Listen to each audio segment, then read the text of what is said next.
Magandang araw na naman pong muli sa inyong lahat mga kablog, boss, idol, regular viewer, silent viewer at kasama na rin po ang lahat ng mga OFW. Gagawin ko naman po ngayon ay magpo-pull out po ako ng alternator ng loader. Dahil yung complaint po dito ay yung charging po niya, pawala-wala po siya. Pag minsan mayroon, pag minsan wala. So kailangan ko pong ibaba to para ma-check po yung loob.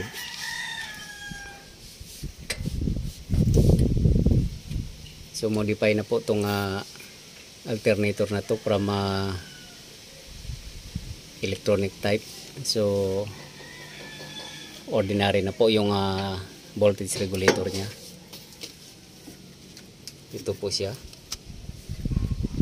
Inilabas na po yung voltage regulator nya. At habang chine-check ko po to ay ibabalik ko naman itong ilalagyan ko naman po ng isang alternator na ibang klase po siya, pero pwede po siyang may lagay for temporary lang po siya na mag-operate itong loader. Pero hindi ko pa i-connect yung connection niya dahil magkaiba po ng kaunti itong length po ng alternator pulley.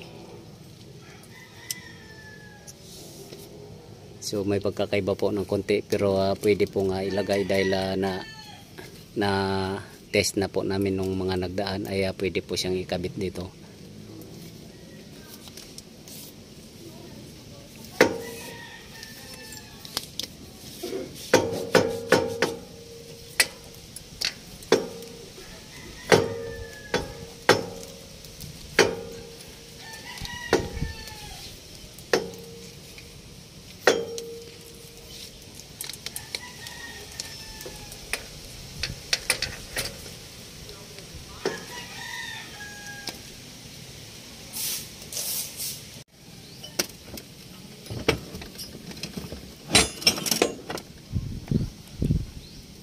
So ito na po, naibaba ko na siya. At ito naman yung temporarily ikakabit ko.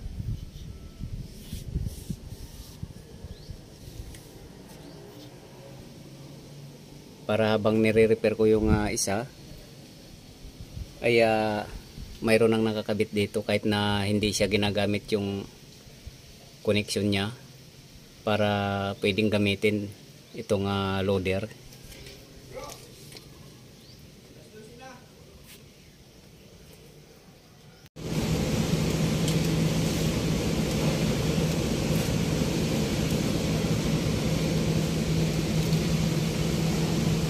So ito na po yung temporarily alternator na ikinabit ko.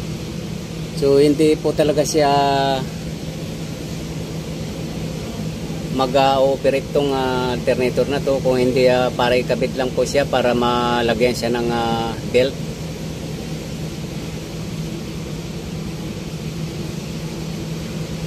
So yung belt po kasi ang kailangan maikabit dyan kahit na hindi po gumagana itong alternator na ikinabit ko, para makapag-operate lang po siya.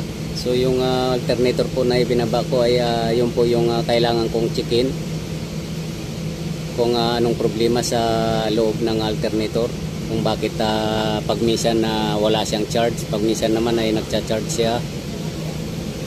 So yun po yung kailangan kong checkin. So ito po ay inilagay ko lang to para makapag-operate po siya, pero yung battery po niya ay kailangan kong i-charge sa charger, kaya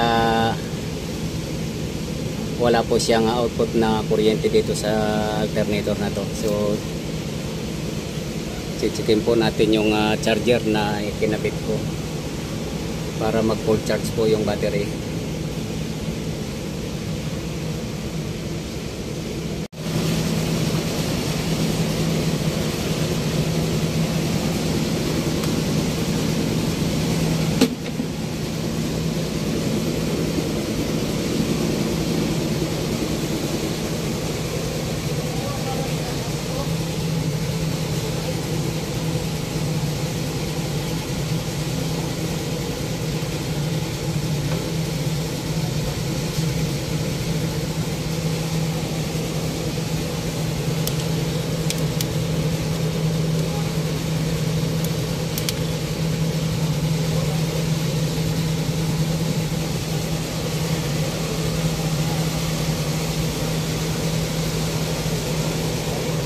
So every time po na magde-discharge yung battery, so kailangan po namin i-recharge ulit hanggat hindi po nagagawa yung isang sirang alternator.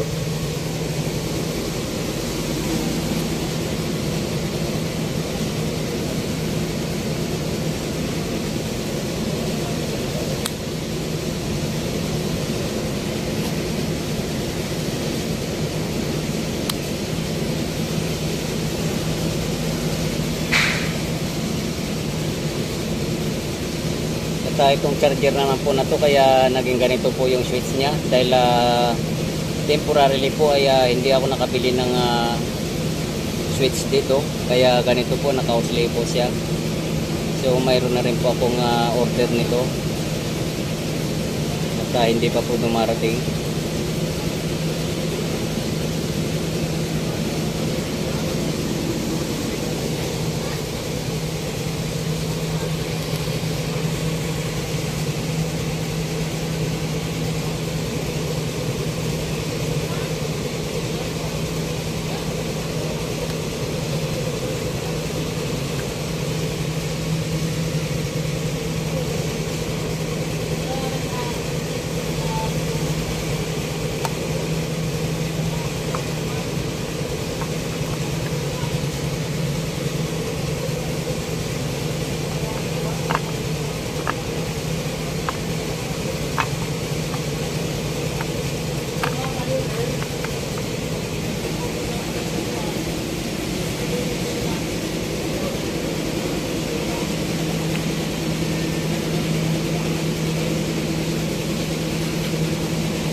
So hayaan ko lang po muna to hanggang sa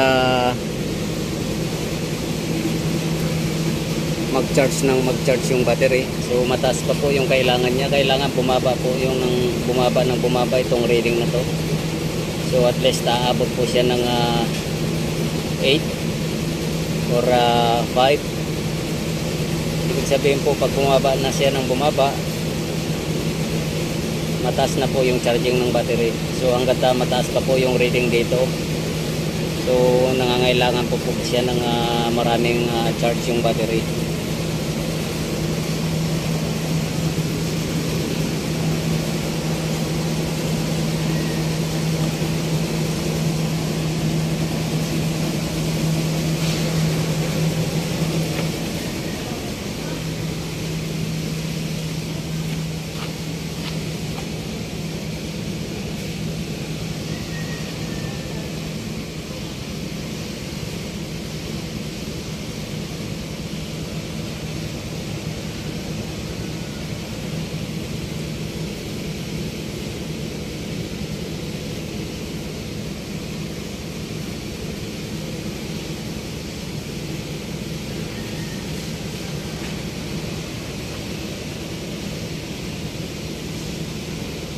So yung babantayan po natin dito kapag nagano po tayo ng alternator ay kailangan po nasa align po yung drive belt.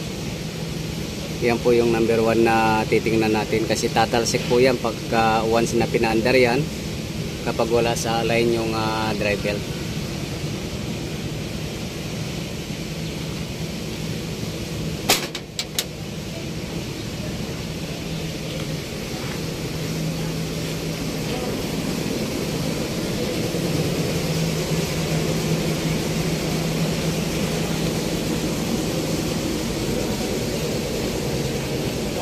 So hanggang dito na lang po muna ang video kong ito.